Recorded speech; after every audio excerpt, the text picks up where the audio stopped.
All right, so now we're on problem 1, part B. And in this problem, we want to evaluate a definite integral. It's the integral from -2 to 2 of the square root of 4 minus x squared, and we're integrating with respect to x.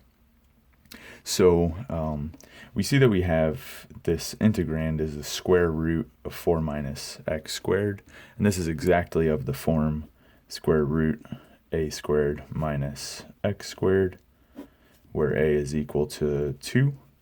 So this is exactly in the form for a trigonometric substitution.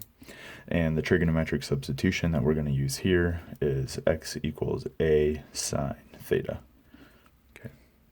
And our value of theta, in this case, since we go from -2 to 2, well, actually, we'll talk about that in 1 second. So in our case, like I said, a is equal to 2.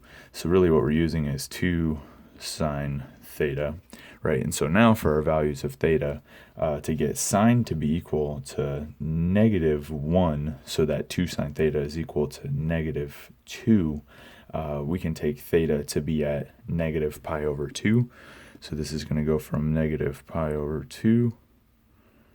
And then to get it to be equal to 1, so that 2 sine theta equals 2, we'd have to go up to pi/2. Not that it's terribly important, but these are the values of theta that we're allowing here for our value of x to be 2 sine theta. Well, either way. So now putting this together, let's simplify our integrand. So we have 4 minus, we're going to use 2 sine theta. So we have 2 sine theta squared. Okay. And so this is going to be equal to square root of 4 minus 4 sine squared theta. And so now we have a common factor of 4, so we can pull that out. It'll be the square root of 4, so we actually pull it out as 2. And so the rest of the square root is going to be 1 minus sine squared theta. Okay, but we know that we can rewrite 1 minus sine squared theta as cosine squared theta because this is just our Pythagorean identity. So this is going to be 2 times square root of cosine squared theta. And this is the reason why we're allowed to just say this equals cosine, because cosine is positive for these values of theta. But more or less, you just kind of forget about it and you just say, okay, well, this is square root of cosine squared, so it's just equal to cosine. Okay, and then the other element that we'll have to deal with is this dx. I didn't compute it yet, but we can compute it now. So dx is just going to be the derivative of this expression, well, okay, 2 sine theta with respect to theta, and then multiplied by d theta. So derivative of sine is cosine, so this is going to be 2 cosine theta d theta.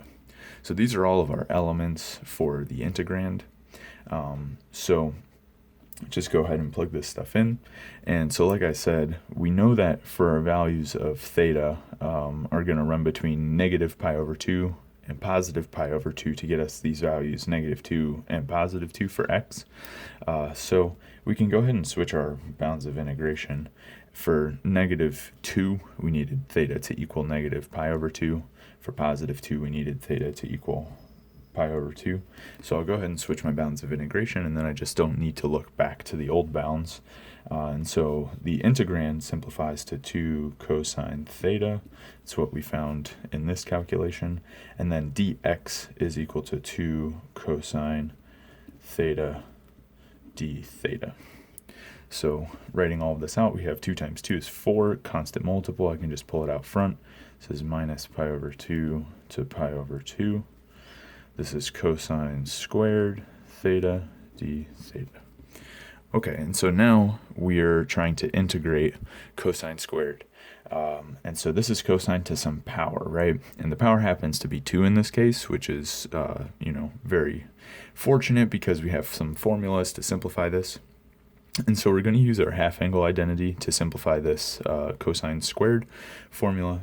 So the way that we do it is, so this equals, just rewrite everything except the cosine squared theta.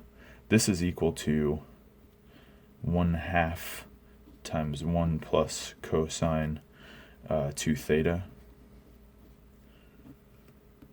d theta. Okay. And so we're almost done. We have another constant multiple of 1/2, so I can pull it out to the front as 2. I'll just integrate everything now and then evaluate at pi over 2 and negative pi over 2. So we're going to integrate 1 with respect to theta, so we get theta. And then we need to integrate cosine 2 theta with respect to theta. So for that, we're going to get 1/2 sine 2 theta.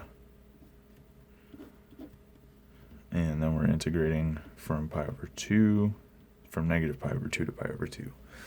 Okay, so we go ahead and plug all these values in. And what are we going to get?